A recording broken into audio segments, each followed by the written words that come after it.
understand that it isn't that I don't have anything to say, quite the contrary. There's just so much to say. Distilling it down to a few minutes is the struggle. Today, I want to start by conveying my heartfelt gratitude to this congregation.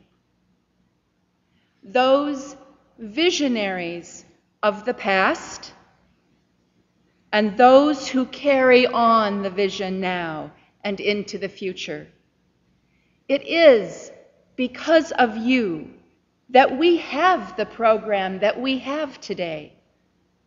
From our toddler room through our high school, 150 children and youth, every given Sunday. None of it would be possible without the unwavering support that the congregation gives to the ministry of children, youth, and families. In June, Samantha, our director of children's music, and I took 12 of our elementary children, ranging from first grade to fifth grade, just having left those grades, to Arts Camp, a week-long residential camp in Allens Park, where we produce a musical, among other really fun camp things. The musical this year was based on the creation story and included the character of God. We cast the role of God with a fifth grade girl. That afternoon, after we had announced the casting, we were all walking back to our cabin after a couple of hours of canoeing. There was a group of about 5 fourth or fifth graders walking ahead of me, while I walked with 2 of our younger campers behind them. I was listening to the older kids debate whether or not God could be played by a girl. Now, I know some of you are shocked that the kids in our church would question that, but that's not the end of the story. Their real issue was this: could God be played by anyone, since, you know, God isn't really male or female? We don't even know what God is because God is such a mystery. Is it right to pretend God is even a person? Now, I have to tell you that even though I know what we teach, even I was surprised by this conversation. And it was an animated conversation. And then, one of the little ones that I was walking with said, and I think this is almost verbatim, "They're just silly. God is in everything. The grass is God's fingers, and the trees are God's hair, and God is everywhere." Can I tell you how proud I am of our kids? And the fact that they could walk down a gravel road after canoeing and have this conversation and be thinking about God in these terms. They did eventually decide that since it was a story from the Bible, that it was okay for God to be played by a girl. In these moments, I know why I was called to First Congregational Church to be your director of Christian education, and I am so thankful. I've been truly blessed, and not just by awesome kids, but by an awesome congregation who understands that the ministry of Christian education is vital. This congregation has shown by your steadfast support in terms of staffing and budgeting and volunteering that giving our children a quality, progressive Christian education is one of the most foundational ministries of this church. Your welcome of families, which I have heard so much about after having asked our families why they came here and why they stayed. Your enthusiastic response to our children's programs, the musicals, Confirmation Sunday, Youth fundraisers, your willingness to teach, even though I pull my hair out every fall trying to get all the teaching slots filled, is a testament to the priority that you place on this ministry. And yes, I still need 3 teachers, 1 in the preschool, 1 in the kindergarten, and 1 in the 2nd grade, and you can see me after church. I know that after this sermon you will fill these slots. I was reminded over the last 2 months how truly remarkable this congregation is, as I've worked down the street with a church on reinvigorating their education program. They have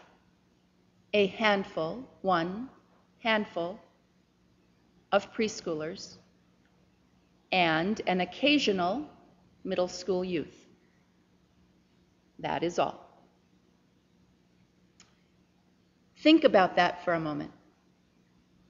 Think about what that would feel like here. No kids. No Sunday school program. No youth program. No mission trips. No children's choir. No youth bell choir. No children's musical. No kids running around at coffee hour grabbing cookies. No crying babies. No laughing children. No lanky youth changing into adults right before our eyes. No families. Think about that.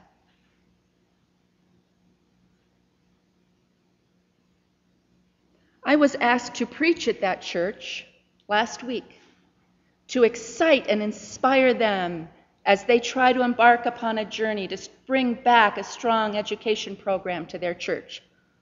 And I addressed the obvious question: why? Why would they want to commit the time, the money, the energy that it is going to take for them to rebuild their education program? And I ask you, why do we do it? Why do you think that this church places such an importance on welcoming families and providing the highest quality Christian education? Is it because it's just something we've always done? Is it to ensure the survival of the church so that it doesn't age into oblivion? I'm not just asking a rhetorical question. I think it's important to know and to deeply understand why this is a ministry of this church. If we can't answer that question, it would be so easy to watch it all ebb away. This is something we can't take for granted. And while I'm not sure it's my place to tell you why the Christian education is such a vital ministry to this church, I can tell you why I do it and what it means to me.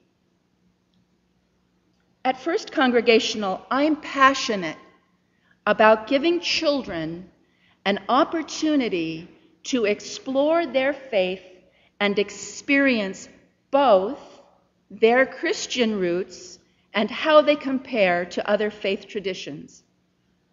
I try to create and maintain a place that is open to all of their questions, and I'm ready to dialogue with them and with their teachers and let our opinions be divergent so that they learn to think critically and compassionately. Some of you have heard me say this before, but it's worth repeating. I'm joyous when a child tries to shock me by telling me that they don't believe in God, because those words tell me that they're thinking about God and the pieces of their God puzzle aren't quite fitting together yet. And we can explore that, because I have to tell you, we don't make it easy for them to put that God puzzle together. We challenge them And I believe with all my heart that families need a community to hold them when life gets tough. And that's a lot of the time. A community that will hold them even when they can't find their faith or God. A community that will pray with them when they can't pray for themselves. I'm passionate about sowing the seeds of faith, most of which will not mature in my lifetime. But when our children are 30 or 40 years old, those latent seeds may germinate and sprout and bring them back through our doors or other doors to give their children an experience of God and a place to learn the values that they learned. This is what I do. And why do I do it? I do it because we live in a confusing world where right and wrong are not black and white. I do it because more and more morality that we once would have taken for granted is questioned and even vilified. Our values, our sense of what's right and wrong, our understanding of justice and injustice, our desire to effect change, even our ability to communicate with one another, much less those who hold divergent views, are all somehow damaged and distorted. And for those of us who said no to Vietnam, who fought for equal rights during the civil rights movement and the women's movement, who dreamed of a better world for all, what happened to that dream? We need to ask ourselves, is this the world that we were dreaming about? Is this the world God dreams about? It's not all doomsday. I know I'm a hopeful and optimistic person, but perhaps pragmatic as well. As Crosby, Stills, Nash, and Young sang, we must teach our children well. I look at our children as generations of elders have looked at children, and I wonder, how will they change the world? And I wonder, where do our children learn compassion, tolerance, generosity, even simple kindness? I'm not sure that we can begin to imagine their world and what it will be. But I know this, and it guides my work every day. They must learn how to develop understanding, tolerance, and appreciation for those who are different. Despite the fear and hate that predominates our culture, they have to understand and believe it is our differences that make us stronger. They must learn compassion for those who struggle and suffer, a compassion that moves them into action, understanding that we must care, and in our caring, act. They must learn that every human being is a child of God and must be loved as best as they are able to love. For the sake of our children and the future, we must strive to be conscious and to model and teach compassion and tolerance and acceptance. We must model generosity and a desire to understand and reach out to those who are different in any way, especially those who are in need or who are victims of hate. I also believe, to the depth of my soul, that it is up to all of us as communities of faith to teach them. This is what Jesus taught us. Where else will they learn these lessons, these values? From the media? And you have to understand how diverse that term is now. You know, I used to believe that if something was on the news, it must be true.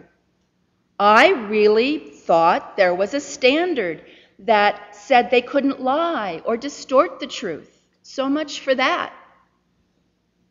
Will they learn their values from the leaders of our country and the fine examples set by our Congress, or the vitriolic political rhetoric? Or perhaps they'll learn it from their smartphones or the internet or their video games. As a faith community, I believe that we have what is so scarce in the rest of their lives: adults who care. Adults who try, no matter how much we believe we may fall short, to live our lives as our faith asks us to live them, trying to do justice, to love kindness, and to walk humbly with our God, trying to love one another as best as we are able. It is up to us, to this community of faith, to set an example for our children and actually engage with them. For in every interaction we have with children, they learn from us. Let them learn that we believe in the message of Jesus Christ, and by the way, of every other faith tradition in the world, the overarching message of love. Love one another as I have loved you, he said. Your neighbor as yourself. Love everyone. And wouldn't it be nice if this all came neatly packaged in a standard curriculum that Heather and I could pull off the shelf and spoon feed to our kids? But no such luck. Because we're not out there teaching black and white, this is the way or the highway Christian education. No. We are all about critical thinking, which, by the way, is being discouraged from being taught in the public schools by a prominent group in Texas and elsewhere. We're about looking at things from different perspectives and trying to get our kids to explore and experience and discern not just what they believe, but why and how they can put that to work in their lives. This is not static, rote verse memorization without a takeaway. It's dynamic, enthusiastic, reflective, hopeful, soul-searching, aha-producing experiential education. We ask a lot from our kids, knowing full well that what we encourage in them will take years to grow. That church I told you about down the street, trying to rebuild their education program, they have a large education building that was built years ago.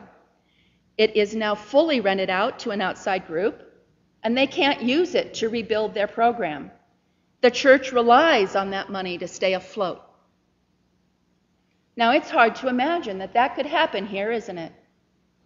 We're so blessed with families and children, new ones joining at every new member class. So blessed. But don't think that it couldn't happen here. As I told that church down the street, and as I say to you now, all of this could change in a heartbeat. I used a garden metaphor with them because I was preaching on the parable of the sower. Gardens require constant attention and nurture. It is, after all, the mundane weeding and fertilizing and pest control and reaping and replenishing the soil and replanting and watering, the diligence that makes our gardens grow. All it takes is a shift, however subtle, in the priorities. The moment the church stops reminding itself that families, children, and youth are one of the primary missions of the church, it's all over. Forget to water, decide not to fertilize this year, take a vacation from the weeding. The garden withers and dies. We're just one more church that used to be successful and now looks like it might have to shut its doors. Just one more statistic of the dying churches in America. The commitment to children and youth and families must be a commitment that lasts for the life of the church. And it is up to our elders, our wise sages, to keep reminding the church and one another of that commitment. And why we do it. It's for the kids. It's for the future. It's the future of the church and the future of our world. It's dreaming God's dream and doing our part to make that dream come true.